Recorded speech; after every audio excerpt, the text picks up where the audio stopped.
नमस्कार साथियों, मेरा YouTube चैनल सुविधा 2010 में सादरपूर्वक अभिनंदन। मैं हूं रविकांत भगत। सुनो सुनाओ ज्ञान बढ़ाओ पाठ 163 के माध्यम से आज बात करेंगे 29 मई को घटित महत्वपूर्ण घटनाओं के साथ जन्म दिवस, पुण्यतिथि, उत्सव एवं अवसरों के बारे में। आज के इस एपिसोड में सन 757 से लेकर आज तक घटित महत्वपूर्ण घटनाओं को आसान और सरल शब्द में बताएंगे। साथ ही साथ ताजा तरीन घटनाएं यानी कि करंट अफेयर्स पर एक नजर डालेंगे। अंत में एक स्पेशल टॉपिक पर बात करेंगे। आज का स्पेशल टॉपिक है ब्लैक, व्हाइट, येलो और हैप्पी हाइपोक्सिया फंगस के बाद अब आया नया फंगस इन्फेक्शन एस्परगिलोसिस। जानने के लिए वीडियो को शुरू से अंत तक ध्यान से सुने, काम करते करते सुने, आराम करते करते सुने और दूसरों को भी सुनाएं, ज्ञान बढ़ाएं। सभी प्रकार के प्रतियोगिता परीक्षा में पूछे जाने वाले सामान्य ज्ञान यानी कि जीके को स्ट्रांग बनाएं। आसानी से आपको, आपके आश्रिताओं को सरकारी नौकरी मिले, इसी शुभकामनाओं के साथ शुरू करते हैं आज की सुविचार से। आज का सुविचार है स्वर्ग यहाँ नर्क।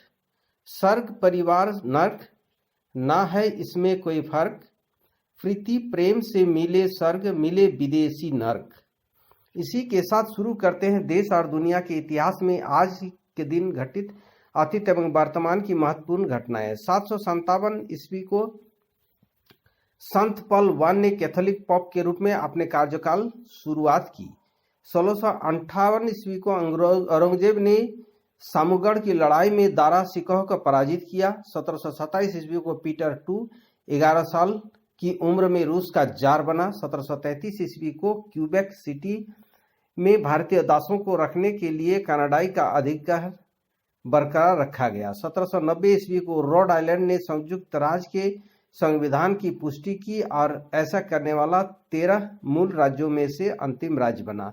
1861 ईस्वी को Hong Kong general chamber of commerce की स्थापना की। 1874 ईस्वी को स्विट्जरलैंड में वर्तमान संविधान प्रभावी किया गया। 1915 ईस्वी को तफीलो ब्रागा पुर्तगाल की राष्ट्रपति बने। 1916 ईस्वी को यूएस के प्रेसिडेंट का आधिकारिक झंडा अपनाया गया। 1947 ईस्वी को फुगे लेग द्वीप समूह पर एक हवाई जहाज पहाड़ी इलाकों में दुर्घटनाग्रस्त हो गया जिसमें 25 लोग मारे गए। 1953 ईस्वी को एडमंड हिलरी और तेंजिंग नार्गो माउंट एवरेस्ट पर पहुंचने वाले पहले व्यक्ति बने।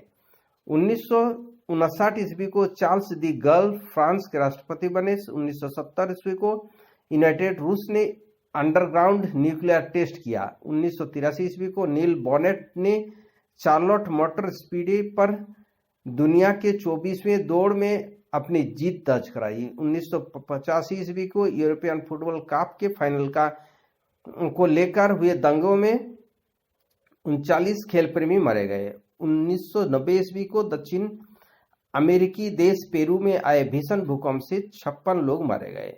1990 ईस्वी को ही यूरोपियन बैंक पुनर्निर्माण और विकास IBRD की स्थापना हुई और इसी साल बोरिस येल्सन सोवियत संघ के राष्ट्रपति निर्वाचित हुए।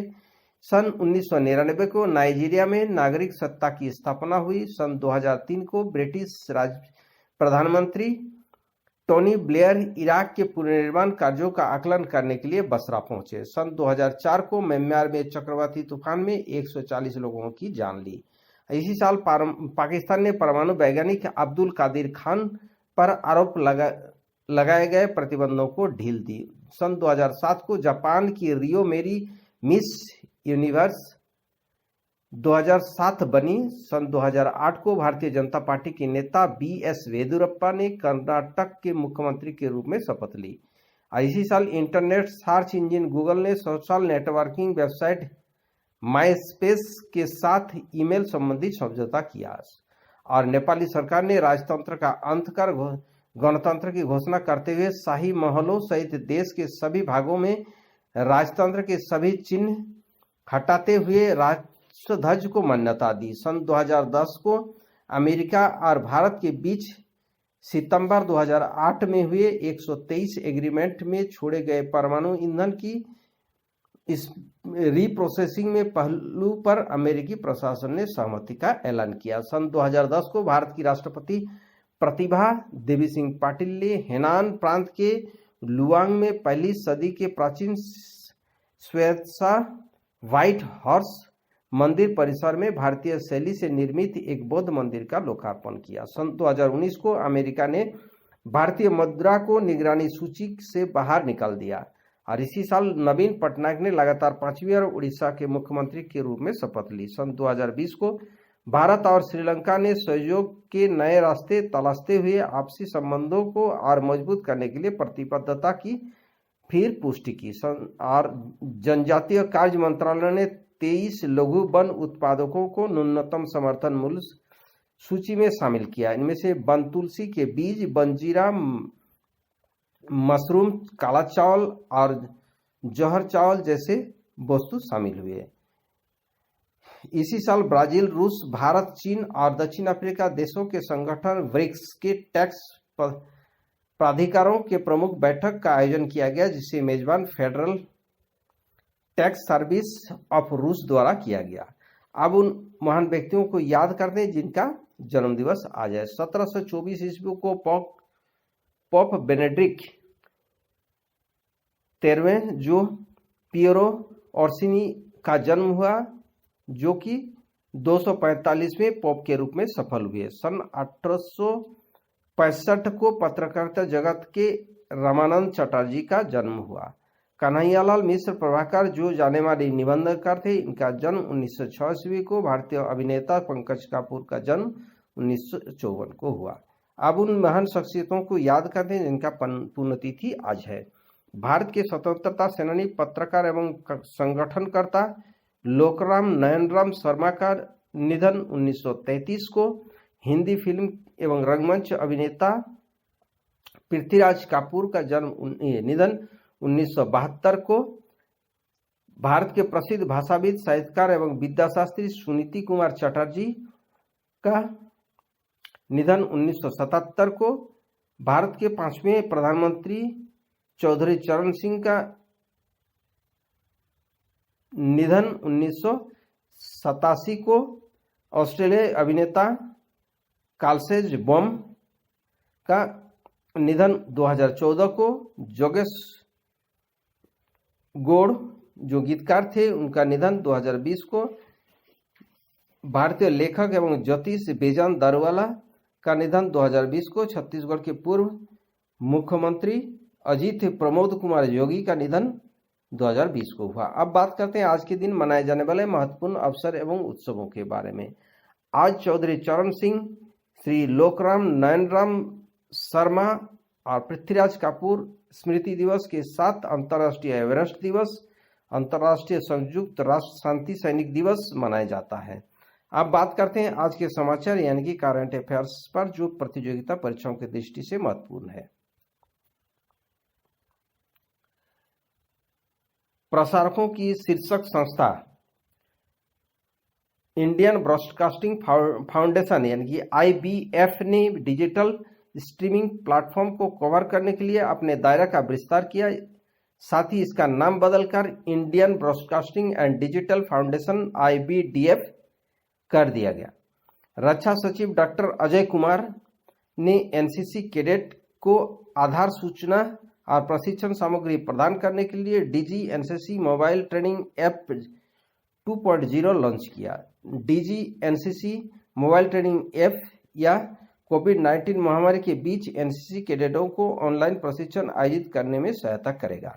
भारत ने कोविड की उत्पत्ति की जांच का समर्थन किया। केंद्र सरकार ने नागरिकता संशोधन अधिनियम 2019 के तहत भारत में नागरिकता के लिए आवेदन करने के लिए अफगानिस्तान, बांग्लादेश और पाकिस्तान के हिंदुओं, सिख, जैन, बौद्धों और पारसियों तथा ईसाइयों को आमंत्रित किया है। अलीगढ़ मुस्लिम यूनिवर्सिटी ने कोरोना महामारी के मद्देनजर विद्यार्थियों से छात्रावास खाली करने कर घर लौटने का आदेश दिया। पुलवामा हमले में शहीद विभूति ढोंगियाल की पत्नी को जज्बे को सलाम, ज्वाइन किया आर्मी, बनी लेफ्टिनेंट निकिता।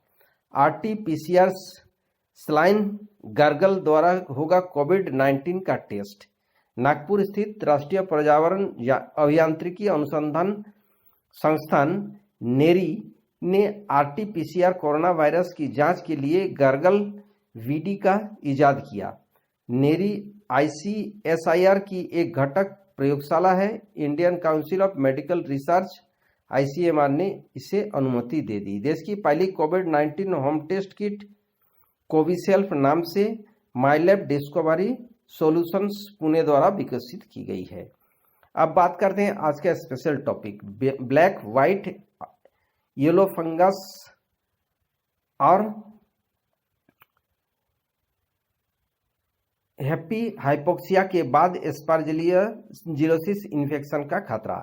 देश में एक के बाद एक महामारी ने लोगों का जीवन अस्त व्यस्त कर दिया। पहले तो कोरोना का कहर ने लोगों को जीना मुश्किल कर दिया, बाद में चक्रवाती तूफान, और अब ब्लैक व्हाइट येलो और हैप्पी हाइपोक्सिया फंगस के जुमले में शामिल हुआ एक और नया एस्परजिलिया फंगस। एस्परजिलिया फंगस इन्फेक्शन से कोरोना से ठीक हुए मरीजों की एस्परजिलोसिस बीमारी का कहर ढाने लगी है। गुजरात में ब्लैक फंगस के कोई मामले आने के बाद एक और फंगस इन्फेक्शन का खतरा मंडराने लगा। यह फंगस इन्फेक्शन का नाम है एस्परजिलोसिस।